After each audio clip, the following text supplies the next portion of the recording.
So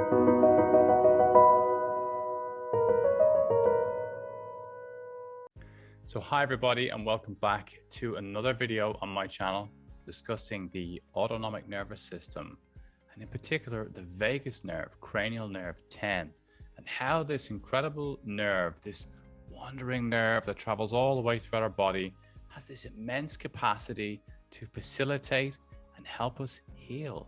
This is a pathway that I discovered when I was healing myself from multiple autoimmune diseases, and I share my discovery and my research and my work in this area on this YouTube channel so that in some way it can help you or somebody that you know. And with that in mind, please like and subscribe, support the channel, share it wherever you can.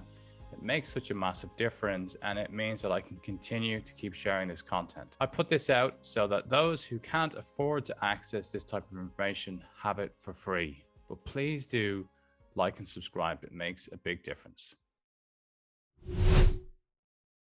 So this week I have been looking into cold water. Again, it's a topic that I have touched on before, but something that I think is of huge value, as it's a really easy way to just flick that switch in terms of moving from the sympathetic state to the parasympathetic state. It also is important to do all of the other things that we need to do to keep ourselves happy and healthy. And if you're interested in some of the top tips and the neuroscience around the vagus nerve, I'm excited to give you access to my online course. You can access this course now by going to www.remotetribe.co.uk. That's remotetribe.co.uk. We have a whole bunch of people within our tribe from all over the world who've taken part in this course, and I'd love to have you on board. This is a deep dive into a pathway and a process revealing the most consistent secret on how to access the state of well-being. The course runs over 21 days. You have 17 hours of video tutorials and exercises for you to repeat. You can do it on your phone via the app. It's all super simple and super easy. Pop on your headphones, tune in each day, and away you go. You can start whenever you want, and I'd love to see you over there. So come along, sign up. If you go over to the website anyway and go to remotetribe.co.uk, there's a free webinar over there, and you can access that just to see what the course is all about. But please do come over. I'd love to see you there, and I will be directly in contact with you if you join. But now, let's get on with today's video. So cold water, it has an immensely healing power. As you can see by my face, I got a little bit too much sun yesterday. So this morning, one of the first things I did was to actually go for a swim in the cold sea here in Ireland, because just the cold water and the seaweed has a wonderful impact on our skin, on our nervous system, and just making us feel pretty darn good. But I want to talk about cold water in terms of the autonomic nervous system. And in particular, I'm interested in sharing how we can use this to trip that switch to the parasympathetic state. So what's important to remember is that there are people who have a consistent practice with cold water. So you might have local communities around where you live where there are consistent long-term cold water swimmers. And you might walk past these groups and think, why are these crazy people getting into the cold water in winter? It might even be raining, it might even be snowing. And I come from a similar group to that. We have a group in Greystones and where I live, and there's, I don't know, maybe 400 or 500 people in different sectors up and down a few beaches here who swim regularly throughout the winter. And it's a question as, why do they come back? Now, many, of course, do it because it's a wonderful exercise, because it's a great sense of community to connect to people. But what most people don't realize, subconsciously, there is a desire to keep returning to it because it has an incredible capacity to help our nervous system feel good. Now, as human beings, we're constantly in the pursuit of homeostasis, that kind of perfect balance point where we're neither stressed nor overstimulated. We're just feeling content and able to manage life as it is. And when people start using cold water as an exercise, what tends to happen is that you start to realize, first of all, when you hit the cold water, that your mind switches off. So all of the obsessive thoughts that may be with you, when you arrive down to the beach and as you hit that cold water, immediately your body just switches to notice how cold it is. And it starts to try and regulate that through breathing. And that process actually disconnects you from the obsessive thoughts in your mind. So you may be ruminating, you may be worrying, you may be regretting, you may be just struggling with whatever's happening in your life. But as you hit the water, those troubles seem to just dissipate. And as they dissipate, you're now connected to the cold water.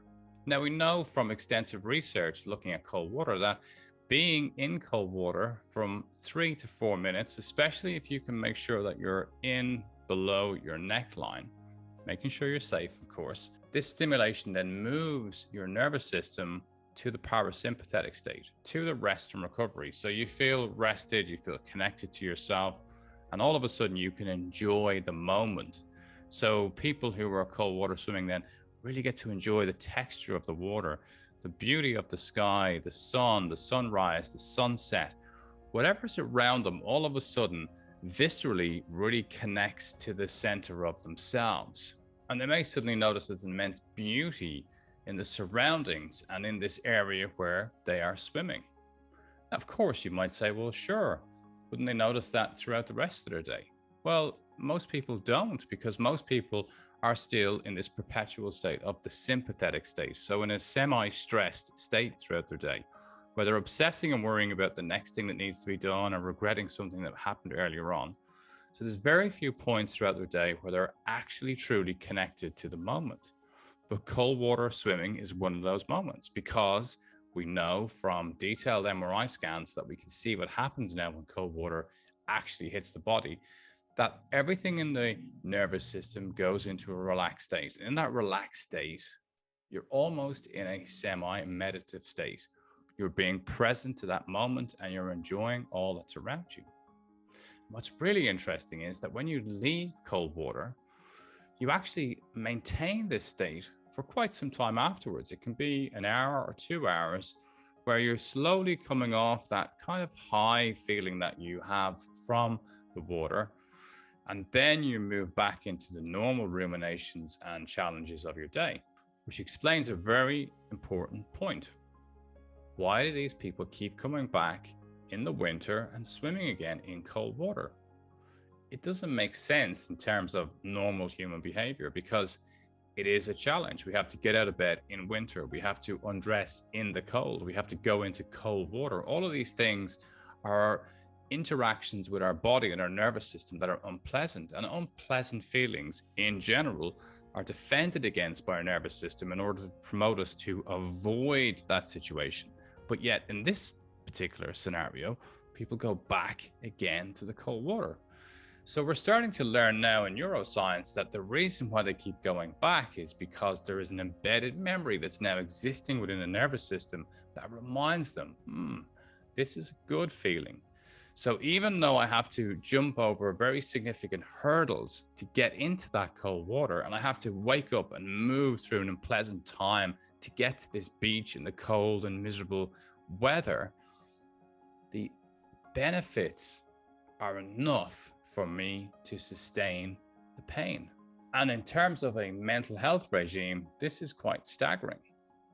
Now, it is really beneficial and it is really helpful, but like all things that we can use to stimulate the vagus nerve, it's important to realize that doing it in conjunction with other things like therapy and working towards the reasons why you may be feeling stressed and overwhelmed is also super important. But cold water as a therapeutic practice works really well. And it was up until the early 20th century that most mental hospitals around the world would have used cold water at night and in the morning for all the patients to help calm them down. It eventually was seen as too cruel, so it was outlawed. But now we're starting to realize that Maybe it wasn't too cruel. Maybe it was actually ahead of its time. And now, of course, we have the neuroscience to back it all up. And the great news is, if you don't live near a beach and you don't have access to cold water, I'm sure you still have access to your cold shower. And this will also work perfectly well. And if you're going to experiment with cold water, it's important to realize that it will be initially a shock to your body. So if it's cold water swimming or cold showers, please do this slowly. Especially if you're swimming, make sure there's other people with you, ideally an experienced swimmer who's used to cold water conditions, and make sure people know where you are and that you also know the conditions surrounding the area where you're going to swim, because currents and tides can be deceptive. Now, in terms of the shower, this is really simple. The best way to start is slowly. So after you have had your normal shower, simply turn the water down to cold and get used to being in the cold water for 30 seconds. Now, I do recommend that when you're getting used to being in cold water, whether it's the sea or whether it's the shower, you acknowledge to your nervous system what it's about to receive. So we can't prep our bodies in order to notice what's about to happen next. So before I step into a cold shower, what I do is I have the cold water running. I see the cold water and I acknowledge it. And I say, okay, I'm about to go into cold water and I'm okay with that. And if I'm about to go into the sea, I kind of welcome that connection to cold water and nature. I say hello to the sea and hello to the cold water as I move into it. That way, I'm pre-stimulating my nervous system to be aware of what's about to happen. And it makes it easier when I get into it. And here, breathing becomes really important. Now, of course, you may have come across the Wim Hoff Method, but you don't need to use excessive breathing methods or exaggerated chest beating movements. And wonderful and all as that is, but it's not necessary. The reality is you just need to connect to your breath. We have a capacity to self-regulate the autonomic nervous system through breathing. So as you move into cold water, your body will immediately inhale. So as it inhales, it will tighten up in your chest. That means your nervous system is now going into a sympathetic state. So it's in a semi-shocked state, and it believes at this moment that there's a potential threat to your own existence and life. And everything in your being will say, now get yourself out of the cold water. So that's the beach or it's the shower. Your body will want you to step away. But instead, we're going to lean into the discomfort. So when it's the next thing that you need to do is breathe out slowly. So an inhale, which brings the sympathetic response, causes your heart rate to rise. But as you exhale, your heart rate falls. So you have a lower heart rate when you exhale and a higher heart rate when you inhale. And what you want to do is to get the ratio right so that you're helping your body to relax. So when you inhale, you want your exhale to ideally be 4 to 5 times longer. And that way, each time you exhale, what happens is your nervous system notices as you exhale slowly, it starts to realize, if you're exhaling slowly, then we're not really under that much of a threat. And this is probably okay. And it starts to realize that it can be in cold water and it doesn't need to be in a state of shock. The alternative, of course, is if you're in cold water, and a lot of people find this when they get in for the first time, and if you start hyperventilating, body just wants to get out of there as fast as possible, and you will not be able to stay in the water. So you have to go against your breathing, and you have to actually take some control, some sovereignty over the situation. Remember, the simplest way to do this in cold water is to stand in the cold water. Get your shoulders under the water. That way your nervous system is going to be properly regulated, because your vagus nerve is now going to really feel the full benefits of being under the water. You have the water level up to your neck. You can be standing in there, but just getting the breath to slow down on the exhale.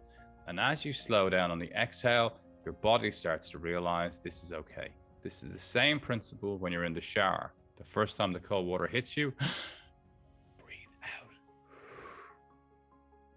So slowing down the breath, breathing out slowly allows the body to regulate itself. Ideally, if you can, try and stay in there, work up to this over a few days, but try and stay in there for 3 to 4 minutes. This really brings on the parasympathetic state, the rest and recovery state.